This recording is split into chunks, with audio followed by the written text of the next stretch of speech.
Chugga, chugga, chugga, chugga, chugga, chugga, chugga. It's the Patriots hype train. It's heating up. Should it be? We'll explore on that today on the Locked On NFL Scouting Podcast.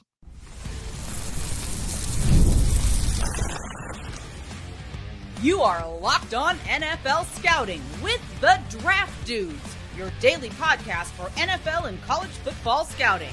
Part of the Locked On Podcast Network, your team every day. What's better than this? It's guys being dudes here on the Locked On NFL Scouting Podcast. We're the Draft Dudes. I'm Joe Marino from Locked On Bills. He's Kyle Crabbs from Locked On Dolphins. And we are your NFL experts here with you daily to talk team building across the league on the Locked On NFL Scouting Podcast with the Draft Dudes, part of the Locked On Podcast Network, your team every day. Want to issue a big thank you, shout out, and welcome to our everydayers. Those of you who never miss a single episode, we appreciate y'all being here very, very much. Today's episode is brought to you by Game Time. Download the Game Time app, create an account, and use code LOCKEDONNFL for $20 off your first purchase. I was very confused where you were going with the chugga chugga. I'm like, are we doing a false start here on the program? And sure enough, you pull it off. Well done. Listen, I felt some type of way about missing yesterday's episode. And I know that you had done one of the cold opens last week, so I felt like I needed to come in with some real juice. Yeah. Mission accomplished. Yeah. Well, I'm very much looking forward to when you get a chance to catch up on who my breakout players were. It was NFC breakout players. This is a plug for yesterday's show, if you missed it, on the teams that we've evaluated, but they had to be a pink or green. So either a rookie or an incomplete evaluation for each team that we did in the NFC. Well, that's fun. Yeah, I thought so. Who'd you pick for the Panthers? We didn't do the Panthers yet. Silly goose. Oh, that's the one division we haven't done yet. I'm thinking those black uniforms that they tweeted out last night on Monday night might be a breakout. Some people are hoping for that, for them to be the permanent, have the silver helmets as the throwback. It's a good look. I think they do look good. They do. They don't look as good like on TV though. They're better in pictures. How are we feeling about the Patriots bringing back the silver pants? Here for it. I just don't wear it with like the white jersey. It should be with the blue top. Yeah, it has to only with the blue top. Or could they potentially wear it with the red? I haven't seen that combination. Yeah, you can do that. You can do that. Just not the white. The white looks a little weird. A lot of new with the New England Patriots. They're putting that new in New England to the overtime use here. Boy, a lot of new. 2 days after Father's Day, we're still cranking up the dad jokes. Yep. So what's not new is Elliott Wolf kind of serving in the general manager role. What's not new is Josh McDaniels is the New England Patriots offensive coordinator. And it seems like every day that ends in Y for the last 30 years, that's been the case, unless he was taking some head coaching job for a couple years. Mike Vrabel, familiar with the Patriot way. He's back, head coach this football team.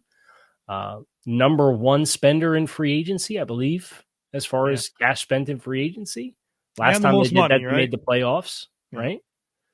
So that was back in, what was that, 01 or 21, that they had the big spending spree and made the postseason that year. Mac Jones, rookie year, right? So looking to recapture some of that magic. We're going to look at this roster in its evolving state, and our objective is to classify all the players as either roster cornerstones, quality starters, sufficient level starters, quality depth, replacement level players, incomplete evaluation, rookies, practice squad caliber players, and non-NFL caliber players.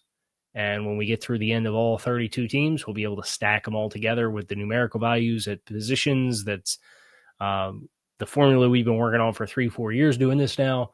And we'll be able to tell you the roster power rankings in time for the start of training camp. So we'll start with the offensive skill players, and let's start at receiver. A lot of new, including Stefan Diggs and Mack Hollins. And boy, I like the addition of Mack Hollins in particular for a team that year one of Mike Vrabel. That it's about laying a foundation for culture. I mean, you want to talk about the ultimate culture glue guy. Connect the coach's message to the locker room. It's Mack Hollins. This guy's going to come in and have a big time impact. Maybe not just necessarily with yards and touchdowns, but with the leadership that he's going to provide. And he's going to do all the little things, man. He's going to block. He's going to run the for love of the game routes. He's going to help on special teams. And I think that's an important type of player to have for a team that's early in a build like this. And then you pair him with Stefan Diggs in free agency. And I think the days of Stefan Diggs being one of the best vertical threats in the league probably over, being a big time yards after catch guy probably over, but I think he can still uncover in the short to intermediate range and be that route runner that he's been, which I think is really important for a receiver core that is really young otherwise, right? With some recent draft picks and Jalen Polk, we'll see if that can be salvaged. Javon Baker, Keyshawn Butte might have been their best receiver last year. Kendrick Bourne been injured a little bit. So I like being able to raise the floor of this receiver core with Mack Hollins and Stefan Diggs, not to mention Demario Douglas, who's probably been their most dynamic receiver for the last couple of years. Yeah, Pop, right? That's a good way to put it.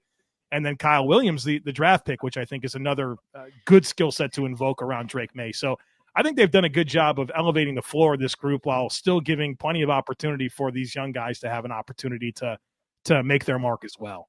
Yeah, I think the Mack Hollins edition evokes that Nick Westbrook-Akine under Vrabel in Tennessee type of role with a guy who's done this for a lot of different teams, right? So I could very clearly see the vision of what that kind of player looks like in the midst of all of these other guys who have Javon Baker's kind of a down the field type, Kyle Williams, obviously explosive down the field type, Pop Douglas is the manufactured touch twitch type, Stefan Diggs is the route you up type. So they got a little bit of everything. I think we said this on Takes, was it 2 weeks ago? But if I'm a team that needs a little wide receiver help, I'm probably keeping an eye on who the Patriots cut. Yeah. Because there's no way they're keeping Diggs, Hollins, Pop Douglas, Keyshawn Butte, Kendrick Bourne, Kyle Williams, Javon Baker, and Jalen Polk. And a couple of those are getting cut. Those last two were top 125 picks. I don't know where did Baker get drafted. It was pick number fourth round. Yeah, 110. Yeah. So top 125 picks in last year's draft. Now, you didn't get a lot of life out of that duo, but nevertheless, there's plenty of potential there to go with some of these other names that we're talking about. So they've got a lot of, I don't know where the ceiling is, especially because I kind of view Stefan Diggs as a descending talent. So I'm not quite sure where the ceiling is with this group, but the depth of guys that are role-specific players, you certainly feel good about. I had Diggs as a sufficient level starter and Mack Hollins as a quality depth player with Pop Douglas I still have him as an incomplete evaluation because I think he could emerge as I think you're a starter, but I'd like to see a little bit more concrete consistency with him. And it was hard last year because the offense was not good. I think he's at least quality depth, right? Yes. It's just about figuring how much more of that he is, which we should get a better idea of with, well, let's be honest, just a much more stable situation in every imaginable way to allow him to prove himself. Nice little tight end tandem they have here. Hunter Henry, Austin Hooper. Both of those guys were pretty productive last year. I think Austin Hooper might be slept on a little bit as a pretty high quality tight end too, with the consistency he's had over the last few years, despite not necessarily being the premier tight end or having plus quarterback play. And I think Hunter Henry continues to be a very stabilizing player for young quarterbacks. We saw it with Justin Herbert. We saw it with Hunter Henry, with Drake Maye this past season, where I think that's a really nice veteran pair of tight ends to serve as a kind of a security blanket, if you will, especially last year where those were stable players among a bunch of instability. Yeah, it was kind of the strength of the skill group, right? Was you remember when Hunter Henry signed that first free agent contract, him and Jonnu Smith in that 21 year. It was in the 21 year. And when they spent all that money in free agency and the buzz on him right off the jump was not great. And he has earned a second contract in New England. Yeah. And just kind of steadily been, like you said, he had 97 targets last year. He had almost 700 yards receiving. He had a career high in receiving last year. Yeah. Little known fact.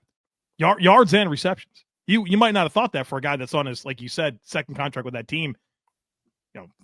Three and kind of had a negative stigma about him based off what he was when he first got there, other than the 9 touchdowns that he had.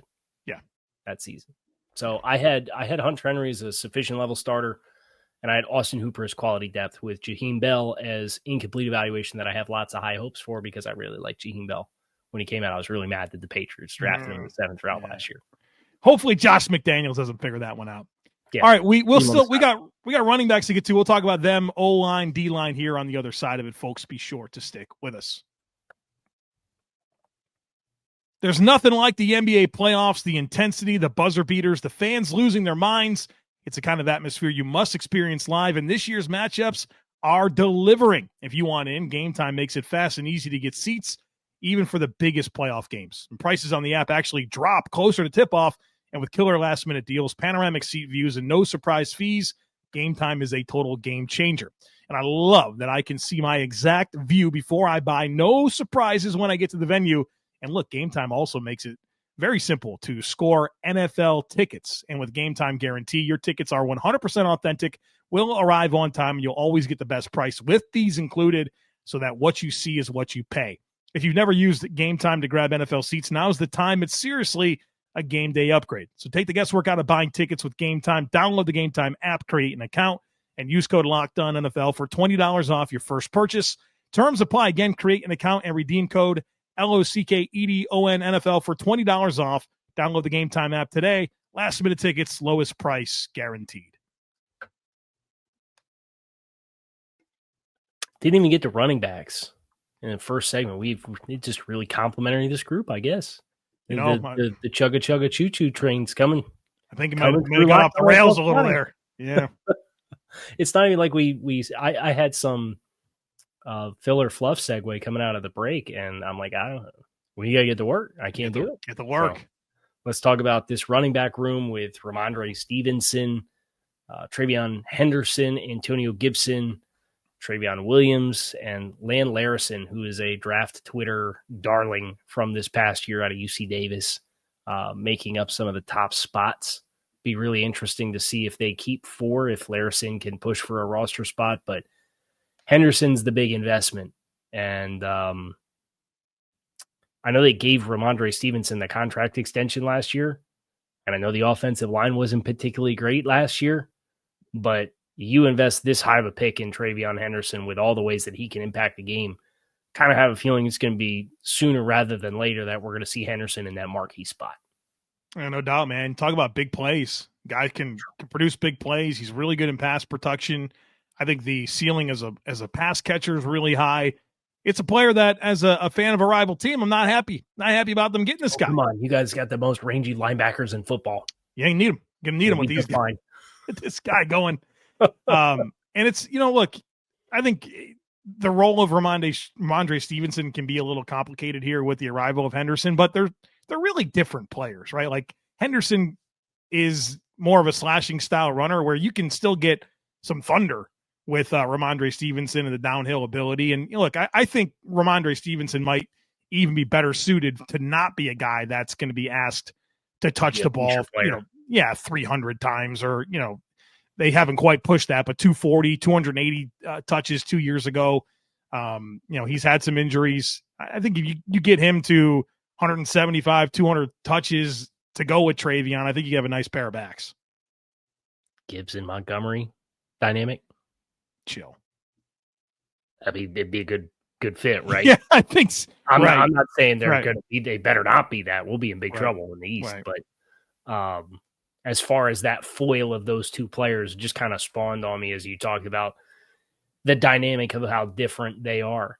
And then ironically, Antonio Gibson is kind of like a blend between the two, right? Where he's built a little bit more like Ramondre Stevenson, but he's got like the pass game prowess of what Treyveon Henderson does.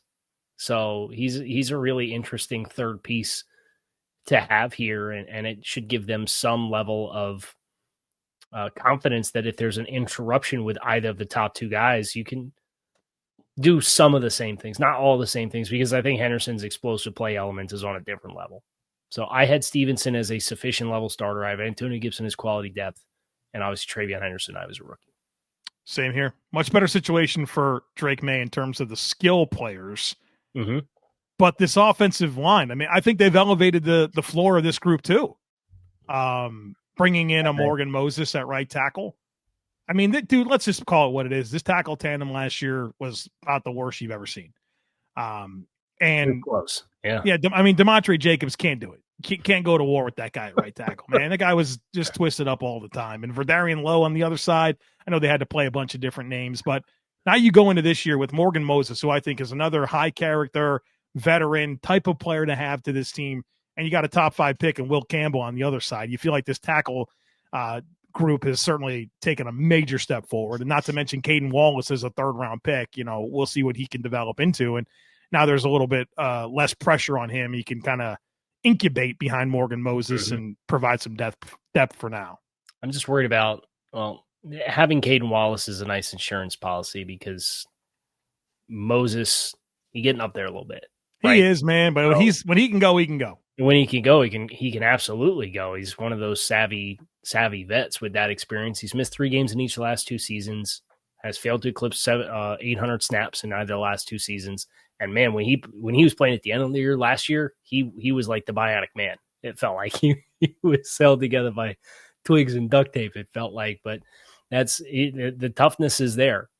So I'd love to see Jared Wilson beat out Garrett Bradbury. I know they gave Garrett Bradbury a pretty decent contract to come there in free agency and be in addition to that room. But Wilson is a 3rd-round pick.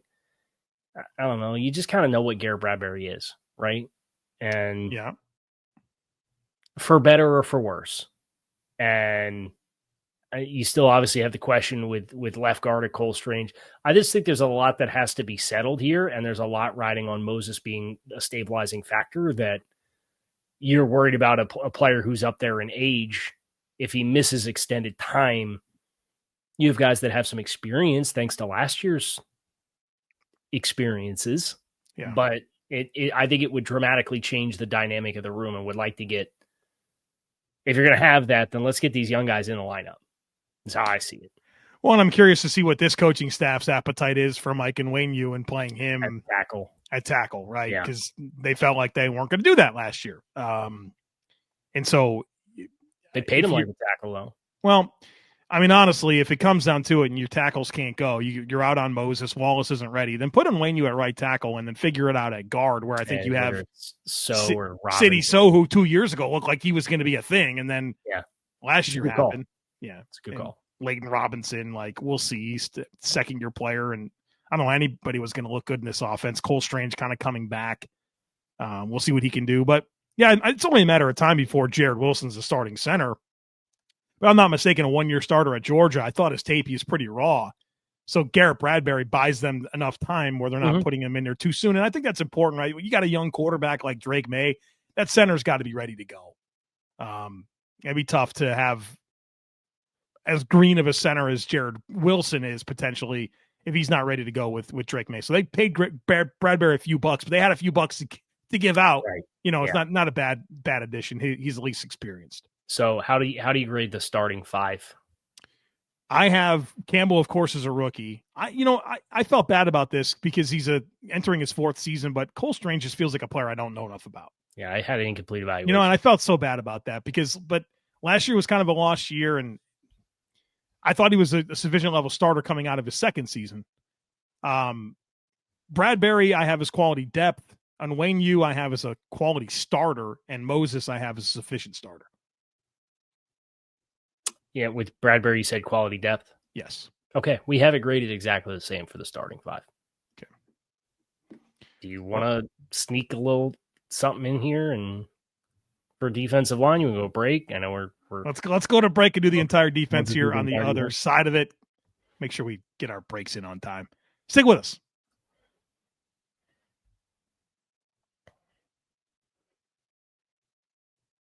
This is why we don't do AFC East week first, because each one of these shows, if we weren't policed for time, would probably be twice as long as the time mandate. And then everybody would have that expectation for every show. Right. Yeah. It's like, let's set the tone here. All right. So defensively, on the defensive front, a lot of the new England Patriots, Harold Landry in free agency after getting cut by the Titans. Milton Williams gets all the dollars to come here in free agency. They draft Josh Farmer, who I really like as a fit Me too. In the 4th round of this year's NFL draft to go with Kairos Tonga, who played meaningful snaps last year for Arizona.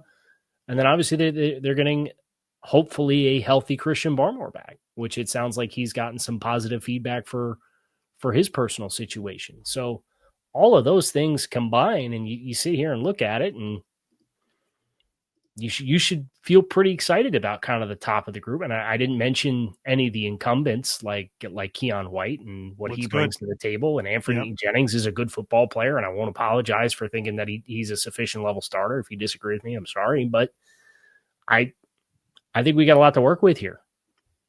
Yeah, and there's no doubt, and especially if Barmore's good to go, man. He was looking like an ascending young player that, I mean, he got paid, dude. And I didn't think twice about it. I thought that was a well-earned contract. Now you pair him with Milton Williams, who, certainly made his impact in the postseason.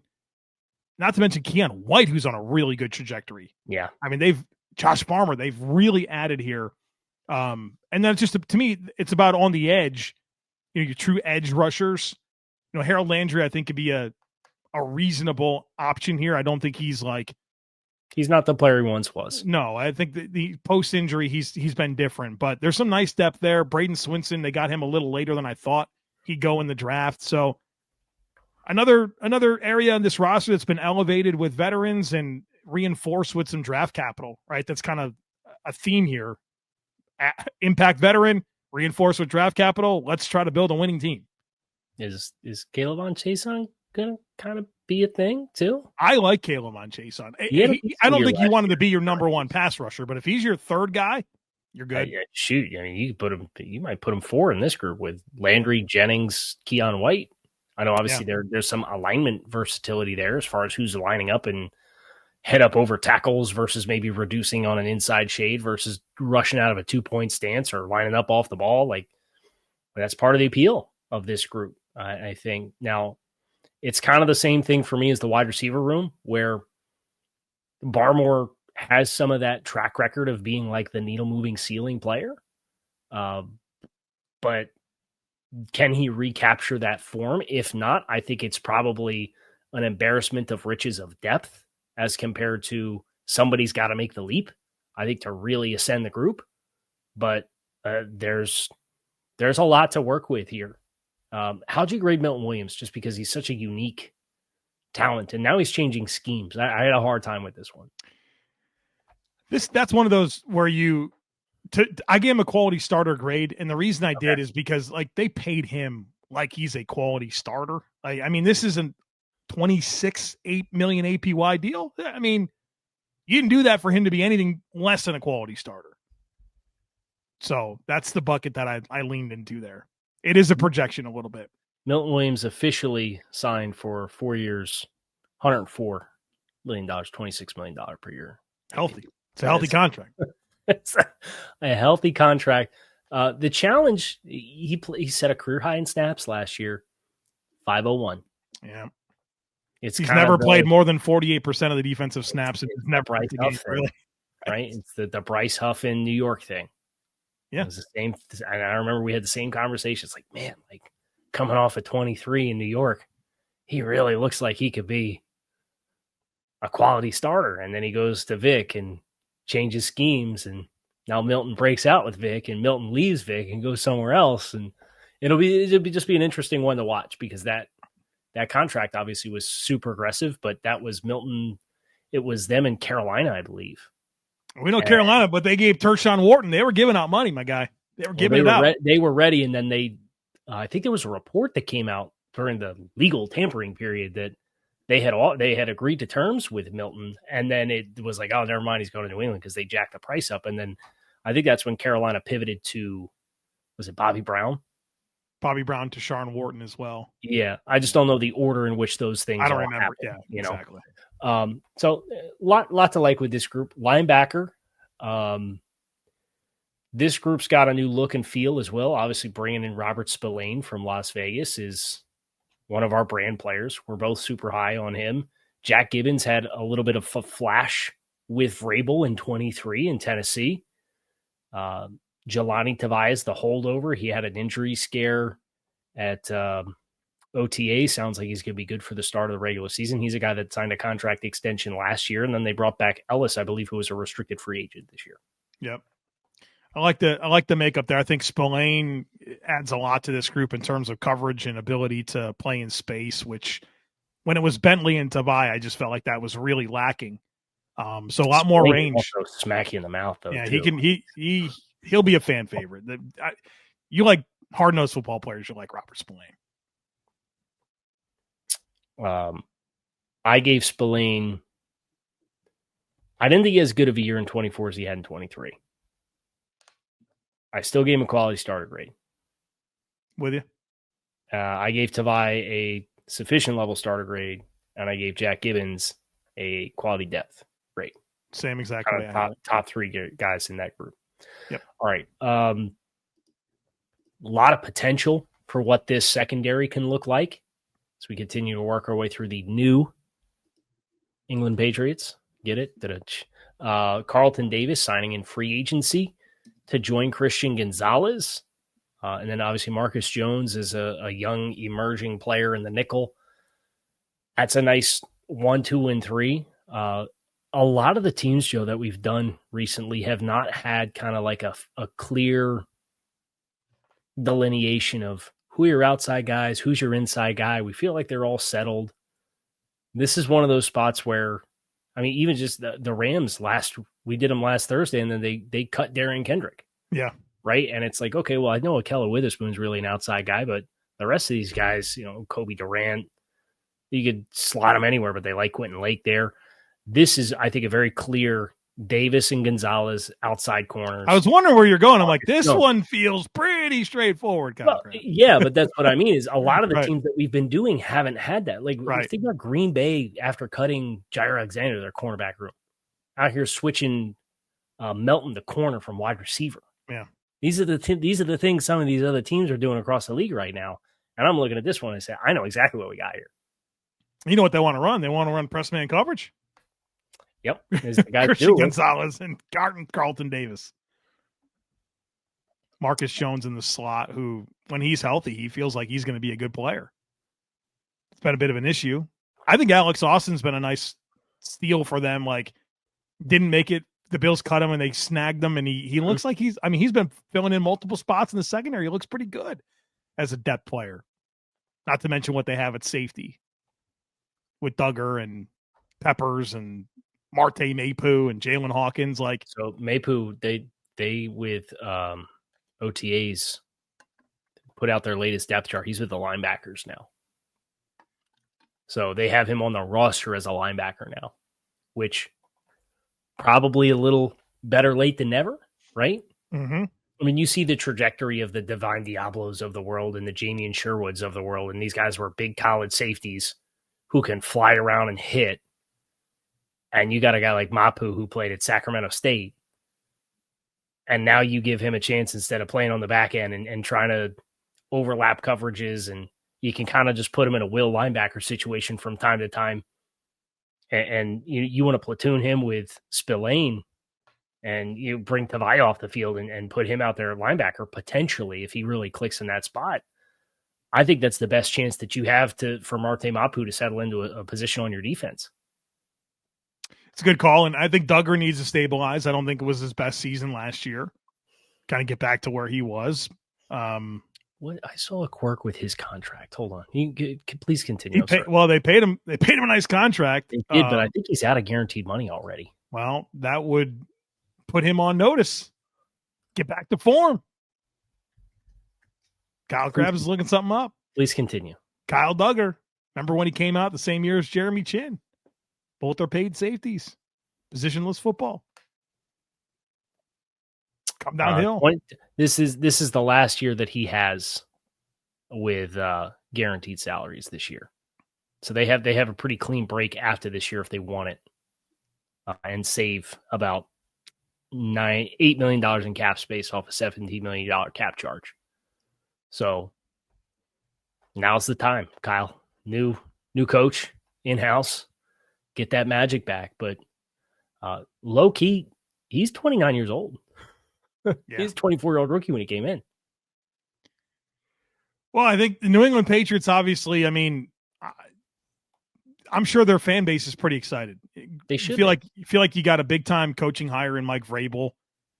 And of course they had a lot of draft capital they did have a lot of draft capital and free agent dollars. And you expected them to be able to add. And certainly they did have to overpay some of these players, but it's hard to look at New England and not feel like this is one of the teams across the league that elevated their floor at a very high level, relatively speaking.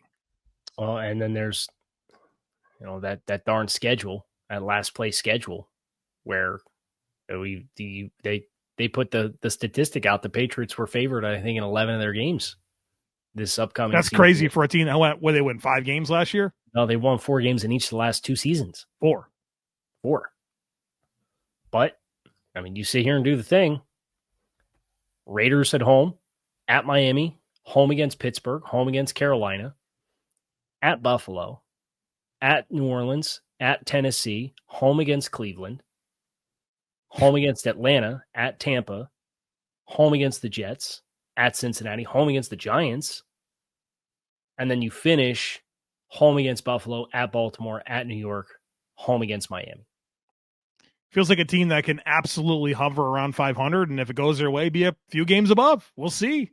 Right. Those 2 divisional games, I think, for them will be very big. At Jets and home against Miami the last 2 weeks for their outlook.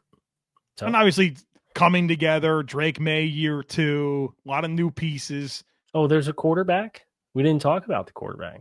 Right. What's up with that? You don't want to talk about Drake Maye? We're gonna do Guy looks pretty good to me. Probably a whole week on quarterbacks when we get done with this. Well, we got 3 more weeks of these. Let's get this game. 2 more after this one, right? 2 more weeks after this week. Yeah. So we have both Souths left, right? Mm-hmm. Okay. The rest of the East and both Souths. Got it. And then we'll do power rankings. We'll do coaches. We're going to do quarterbacks. Get into some superlative stuff. I know Joe Marino loves his superlative. We got that coming as well. So keep it locked in right here on Locked On NFL Scouting. I'm Kyle Crabbs. He's Joe Marino. We appreciate you guys as always for checking out the show. Make it a great rest of your day. And we'll be back to talk to you all again tomorrow.